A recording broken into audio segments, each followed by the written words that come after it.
Hello students, बहुत बहुत स्वागत है एक बार फिर आपका एमजी जॉन स्पीक्स में।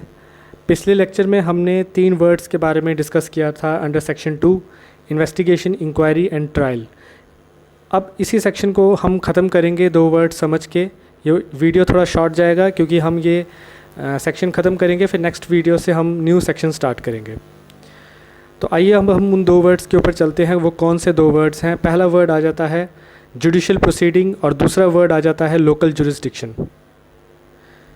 जुडिशियल प्रोसीडिंग क्या होता है?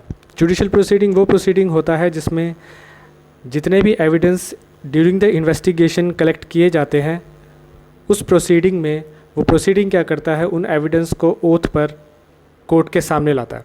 तो वो जो प्रोसीडिंग अडॉप्ट किया जाता है बाय द कोर्ट कि एविडेंस को ओथ पर सामने लाया जाए, उसको हम जुडिशियल प्रोसीडिंग कहते हैं। जुडिशियल प्रोसीडिंग में क्या क्या आता है? वो सारा प्रोसीडिंग जिसमें आप एक कंप्लेंट फाइल करते हो और कंप्लेंट फाइल करने से लेके कोर्ट के डिसीजन आने तक वो सारा जुडिशियल प्रोसीडिंग कहलाता है।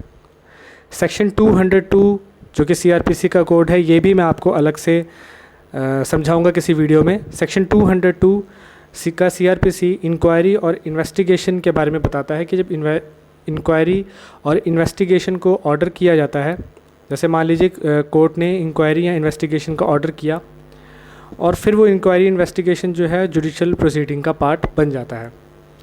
जुडिशियल प्रोसीडिंग में इंक्वायरी भी आती है, ट्रायल भी आता है, लेकिन इन्वेस्टिगेशन नहीं आता। इसमें एग्जीक्यूशन प्रोसीडिंग भी आता है, इंक्वायरी भी आता है और प्रिलिमिनरी इंक्वायरी भी आता है अंडर सेक्शन 340। आप अभी सिर्फ इतना याद कीजिए, अलग अलग सेक्शंस अलग अलग चीज़ एक्सप्लेन कर रहे हैं जिसको हमें अलग सेक्शन पे समझना है, अलग वीडियो में समझना है। तो सिर्फ आप इतना याद रखिए कि जुडिशियल प्रोसीडिंग वो प्रोसीडिंग होता है जिसमें एविडेंस को ओथ पर कोर्ट के सामने लाया जाता है।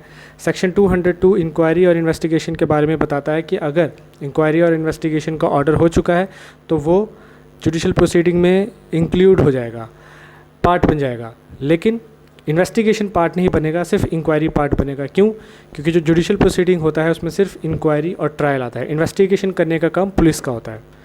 तो ये था जुडिशियल प्रोसीडिंग। अब आते हैं लोकल जुरिस्डिक्शन। लोकल जुरिस्डिक्शन जो सेक्शन 2J है ऑफ द सीआरपीसी, वो स्टेट को एम्पावर करता है कि वो एक लोकल जुरिस्डिक्शन डिफ़ाइन कर ले, चाहे वो स्टेट का कुछ हिस्सा हो या पूरे स्टेट में हो, वो डिफ़ाइन कर ले। किसके रिलेशन में? स्पेशल जुडिशियल मैजिस्ट्रेट के, कि स्पेशल जुडिशियल मैजिस्ट्रेट के एरिया में कौन सा कितना एरिया पड़ता है जहाँ तक वो न्याय कर सकता है, उससे आगे किस जज के हाथ में वो एरिया आता है। ये सारा जो डिमार्केशन है ये स्टेट गवर्नमेंट के हाथ में दिया जाता है और इसको एम्पावर कौन करता है? Section 2J। इसी को हम कहते हैं local jurisdiction. Jurisdiction means area. एक पर्टिकुलर एरिया तक जज जो है वो न्याय कर सकता है, उससे आगे उसका एरिया नहीं पड़ता। जैसे जम्मू का अपना एक मैजिस्ट्रेट है, जम्मू से आगे अगर डिस्ट्रिक्ट में चले जाएं तो वहाँ का अपना एक मैजिस्ट्रेट है, वो जम्मू के एरिया में नहीं आएगा, ना ही जम्मू का एरिया डोडा के एरिया में जा सकता है। सबका अपना अपना एरिया बटा हुआ होता है। तो इन एरियाज़ को बांटता कौन है? ये सेक्शन 2J बांटता है। इसी को हम कहते हैं पर हर एक मैजिस्ट्रेट का अपना एक लोकल जुरिस्डिक्शन है। तो दोस्तों ये 2 वर्ड्स थे जो मैंने आपको समझाया। नेक्स्ट वीडियो में मैं सेक्शन 3 आपको मैं समझाऊंगा। और इसी के साथ मैं ये वीडियो ख़त्म करता हूँ। होप सो आपको समझ आ गया होगा। अगर नहीं समझ आया होगा तो हमें कमेंट्स में ज़रूर बताइएगा। आपके कंसेप्ट्स क्लियर करना हमारा काम है, हम ज़रूर करेंगे। धन्यवाद।